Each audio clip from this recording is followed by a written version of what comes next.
Business in the global context. International trade. The theory of international trade suggests that increasing number of countries participating in international trade serves to socio-economic expansion of these countries.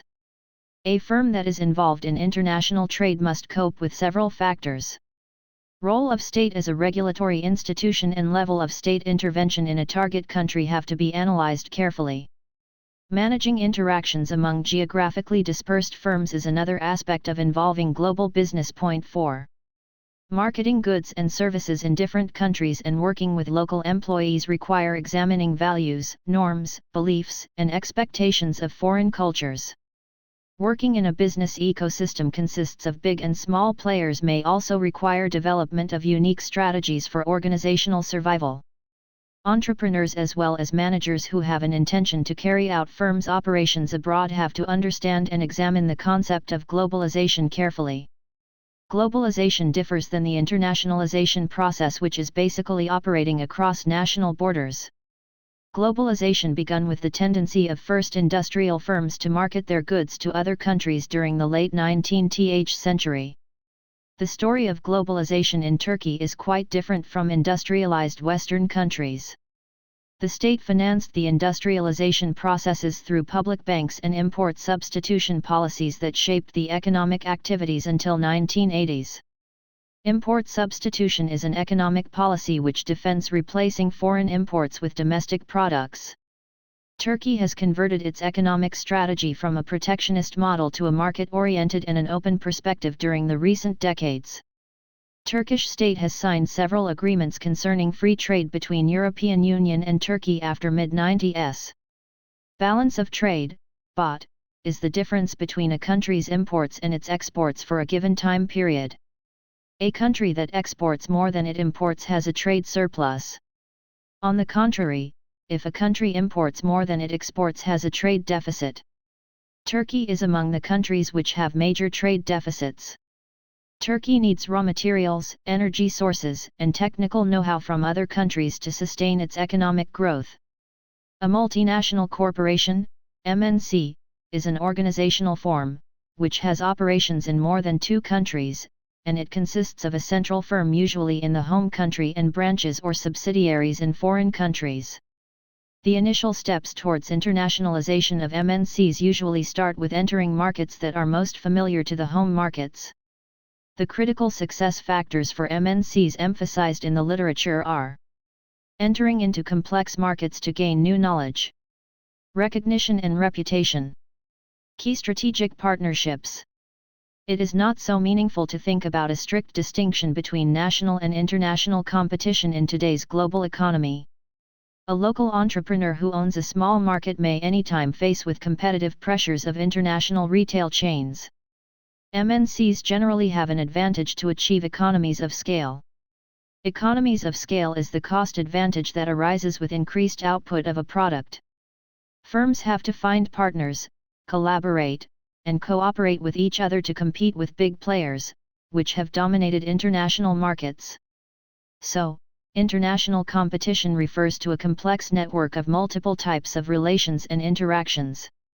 Emerging markets are the transition economies such as Brazil, Russia, India, Mexico, Nigeria, and Turkey that are characterized by high levels of growth despite insufficient infrastructure. 19 Emerging markets are quite different from Western countries in terms of their cultural context, regulations and institutional arrangements.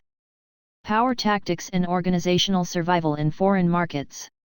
In multinational competition, there are 4 issues that need to be considered. Whether to customize products or services in each local market or offer standardized products/services. Whether to employ the same generic competitive strategy everywhere or modify the strategy for each country. Whether to locate a company's facilities, distribution centers, and customer services operations for location advantages. How to transfer a company's resource strengths and capabilities among countries to secure competitive advantage. There is a close link between competitiveness and intentions of these firms to globalize their operations. The basic contributions of global business operations to a firm's competitiveness are: cost reduction, spread of risk across wider environments, capitalization of core competencies, gaining access to new customers, and valuable natural resources. When companies buy and sell goods and services in the global marketplace, they complete the transaction by exchanging currencies.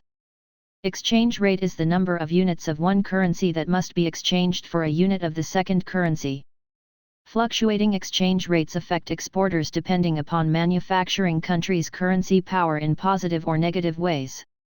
Taxes, surcharges, or duties arranged against imported goods are known as tariffs. Companies decide for going international as well as which strategies to follow based on the resources they can allocate for international operations. Following strategy options are frequently used to compete in foreign markets: exporting, licensing, franchising. Global strategy. Export strategies use domestic facilities as a base for exporting to foreign markets.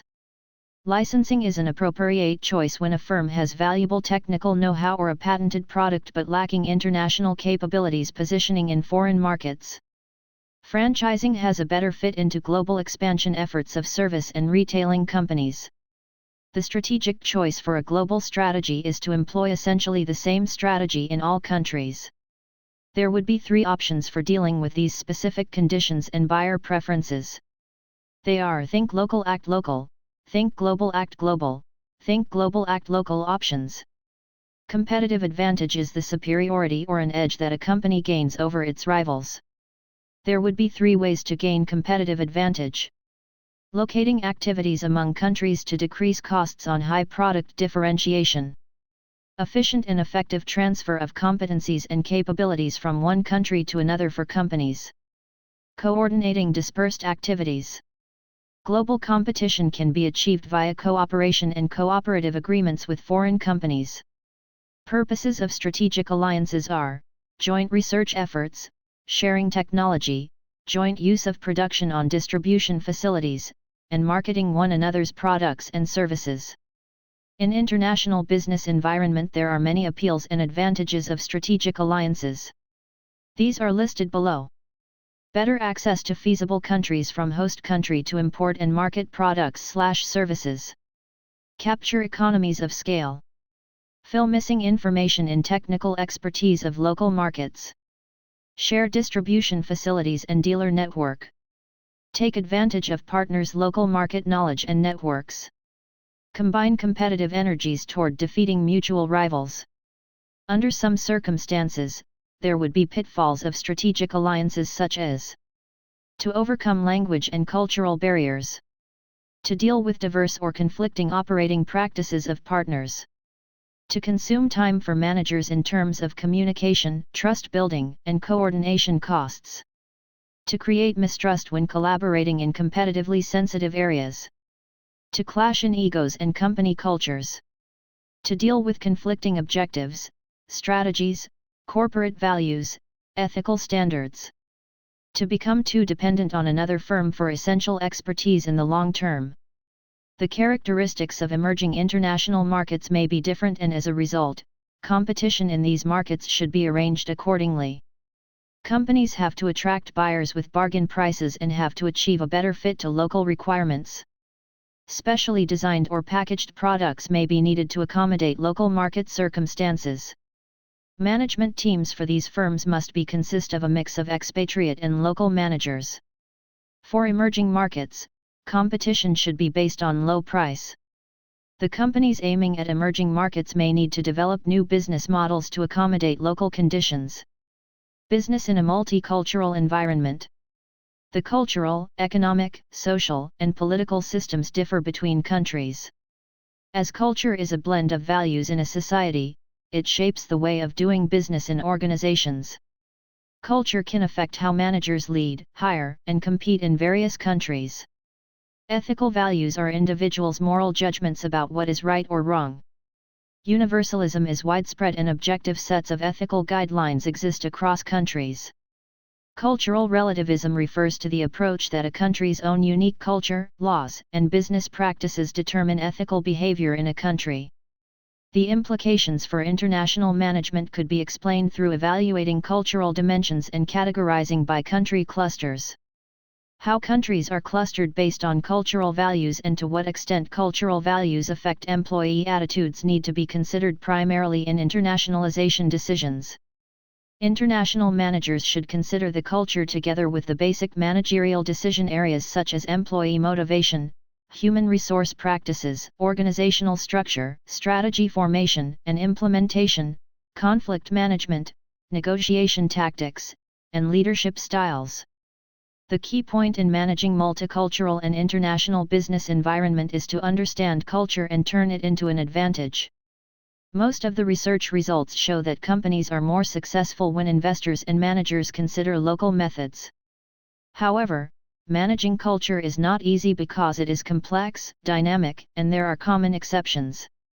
For successfully managing the impact of culture on international business, managers approach other cultures by changing your stereotypes and with caution. Find cultural informants and review practices from unfamiliar cultures. Learn mental maps that will increase effectiveness in different cultures. Likewise, suggestions for international corporations. Appoint employees who have cognitive complexity in international positions such as expatriates with cross-cultural experience. Emphasize in-country training and schedule an orientation program for international assignments. Become a learning organization in relation to cultural understanding.